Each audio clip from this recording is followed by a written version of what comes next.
சிறகடிக்க ஆசை சீரியல்ல நாளைய எபிசோட்ல என்ன நடக்குது அப்படின்னு பார்த்தீங்கன்னா, இப்ப நம்ம சீதாவோட அதாவது வந்து நம்ம மீனாவோட ஹவுஸ் ஓனர். மீனா அம்மா வீட்டோட ஹவுஸ் ஓனர் இருக்கிறார் இல்லையா? அவருக்கும் முத்துவுக்கும் இடையே வந்து பார்த்தீங்கன்னா, கடுமையான வாக்குவாதம் வருது. அதாவது ஹவுஸ் ஓனர் என்ன சொல்றாரு அப்படின்னா, "சீதா விரும்புற பையனோட சேர்த்து வச்சிரேன் முத்து" அப்படின்னு சொல்லி பார்க்குறாப்ல. ஆனா முத்து இருந்துகிட்டு, "அவன் நல்ல பையனா இருந்தா நான் சேர்த்து வச்சிருப்பேன். அவன் சரியில்ல. அதனால நான் நல்ல பையனா பார்த்து சீதாவுக்கு கல்யாணம் பண்ணி வைப்பேன்" அப்படின்னு சொல்லிக்கிட்டு இருக்கிறாப்ல. ஸோ அது எப்படி "சீதாவுக்கு புடிச்சா தானே கல்யாணம் பண்ணிக்குவா" அப்படின்னு கேட்க, "ஏன் நான் சொல்ற பொண்ண அவ கல்யாணம் பண்ணிக்குவாளே! வேணும்னா சீதா கிட்டயே கேளுங்க" அப்படின்னு சொல்லி சீதாவ பார்த்து, "ஏன் சீதா நான் சொல்ற பையன நீ கல்யாணம் பண்ணிக்க மாட்ட?" அப்படின்னு கேட்கிறாப்ல.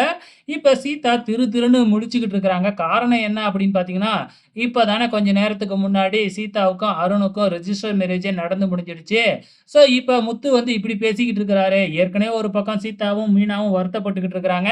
தெரியாம இப்படி திருட்டுப்படியா கல்யாணத்த பண்ணிட்டோமே அப்படின்னு சொல்லிட்டு, இதுல முத்து ரொம்ப நம்பிக்கையா சீதா கிட்ட வேறயா கேள்வி கேட்டுக்கிட்டு இருக்கிறாங்க. அதுவும் ஹவுஸ் ஓனர் கிட்டயே சண்டை போடுறாப்ல நம்ம முத்து. இதுக்கப்புறம் என்னலாம் நடக்க போகுது அப்படிங்கிறத பொறுத்திருந்து பார்க்கலாம்.